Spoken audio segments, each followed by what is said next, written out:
فوجی تنازعات کے ساتھ جڑ کر صورتحال کو مزید بگاڑ سکتا ہے۔ یوکرین کی جوابی حکمت عملی، روس کے اندر حملوں کی اجازت دے دی گئی۔ ڈونلڈ ٹرمپ کی جانب سے یوکرین کو ہدایات دی گئی ہیں کہ روس کے اندر گہرائی میں جا کر حملے کیے جائیں، بشمول ماسکو اور سینٹ پیٹر برگ۔ امریکہ یوکرین کو اس قابل بنانے کے لیے خصوصی ہتھیار فراہم کر رہا ہے۔ یوکرین نے پہلے ہی آپریشن اسپائڈر ویب کے تحت روسی علاقوں میں تخریبی کارروائیاں کی تھیں۔ روس جیسے بڑے ملک کی سرزمین پر حملہ اس کے رد عمل کو ناقابل پیش گوئی بنا سکتا ہے۔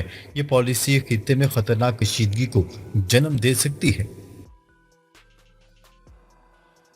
شام میں خانہ جنگی دوبارہ شدت اختیار کر گئی۔ شام میں 1967 جیسے حالات دوبارہ جنم لے چکے ہیں، جب گولان کی پہاڑیاں اسرائیل کے قبضے میں جا چکی ہیں۔ اب ایک مرتبہ پھر اسرائیل نے خانہ جنگی کی چال چل دی ہے تاکہ شام کے مزید علاقوں پر قبضہ کیا جا سکے۔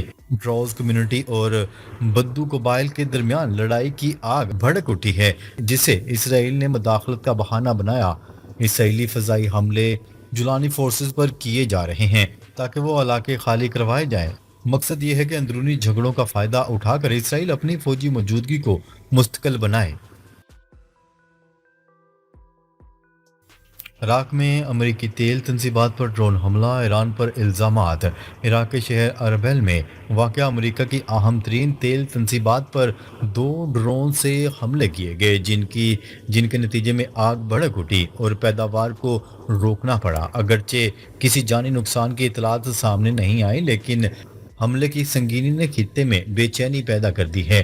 عراقی کرد حکومت نے ان حملوں کا ذمہ دار ایران کے حمایت یافتہ گروہوں کو قرار دیا ہے۔ ایران کی طرف سے اس حملے کی تردید یا تصدیق نہیں کی گئی، تاہم الزام سنگین نوعیت کے ہیں۔ یہ واقعہ خطے میں پراکسی جنگ کے بڑھتے ہوئے امکانات کی نشاندہی کرتا ہے۔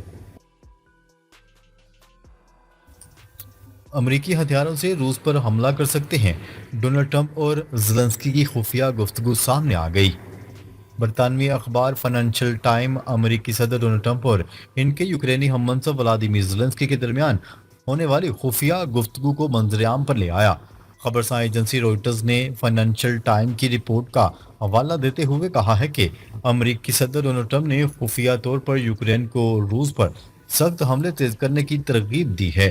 رپورٹ کے مطابق ڈونلڈ ٹرمپ نے یوکرینی صدر زیلنسکی سے یہ بھی پوچھا کہ اگر امریکہ طویل فاصلے تک مار کرنے والے ہتھیار فراہم کرے تو کیا وہ ماسکو پر حملہ کر سکتا ہے۔ ایک اور اسرائیلی جماعت کا حکومت سے علیحدہ ہونے کا امکان، نیتن یاہو کا اقتدار خطرے میں پڑ گیا۔ اسرائیل میں مذہبی تعلیمی اداروں کے طلبہ کو فوجی خدمات سے مستثنیٰ قرار دینے کا قانون نہ بنانے پر تنازع شدت اختیار کر چکا ہے۔ الٹرا آرتھوڈاکس جماعت یو ٹی جے کے بعد شاذ کا بھی حکومتی اتحاد سے علیحدہ ہونے کا امکان بڑھ گیا۔ اسرائیلی میڈیا نے دعویٰ کیا ہے کہ شاذ پارٹی جمعرات کو حکومتی اتحاد سے علیحدگی اختیار کر لے گی، تاہم پارٹی کے ترجمان نے اس حوالے سے کہا ہے کہ وہ اب بھی اپنی قیادت کی ہدایت کی منتظر ہے۔ اسرائیلی میڈیا کے مطابق شاذ کی مذہبی قیادت کا اجلاس بدھ یا جمعرات کو متوقع ہے، جس کے بعد حکومت سے علیحدگی کا حتمی فیصلہ کیا جائے گا۔ امریکی سپریم کورٹ کا فیصلہ، ڈونلڈ ٹرمپ کو محکمہ تعلیم ختم کرنے کا مکمل اختیار مل گیا۔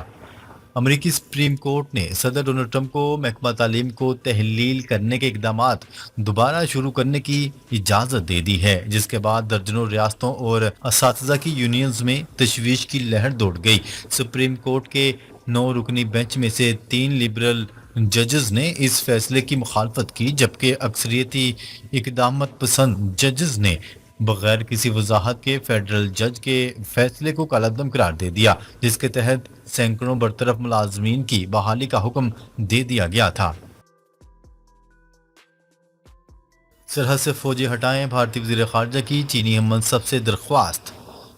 بھارتی وزیر خارجہ جے شنکر نے بیجنگ میں اپنے چینی ہم منصب وانگ ای سے ملاقات کے دوران کہا ہے کہ بھارت اور چین کو چاہیے کہ وہ اپنی سرحدی کشیدگی کو فوری طور پر حل کریں، افواج کو پیچھے ہٹائیں اور تعلقات کو معمول پر لانے کے لیے تجارتی پابندیوں جیسے اقدامات سے گریز کریں۔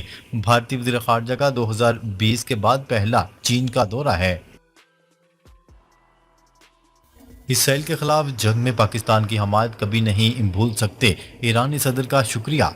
وزیر داخلہ محسن نقوی نے ایرانی صدر مسعود پزشکیان سے ملاقات کی، جس میں باہمی دلچسپی کے امور اور دو طرفہ تعاون پر تبادلہ خیال کیا۔ وزیر خارجہ نے ایرانی صدر کو اسرائیل کے خلاف جنگ میں عظیم فتح کی مبارکباد دیتے ہوئے کہا کہ ایرانی سپریم لیڈر سمیت پوری قوم نے جارحیت کے خلاف ڈٹ کر مقابلہ کیا۔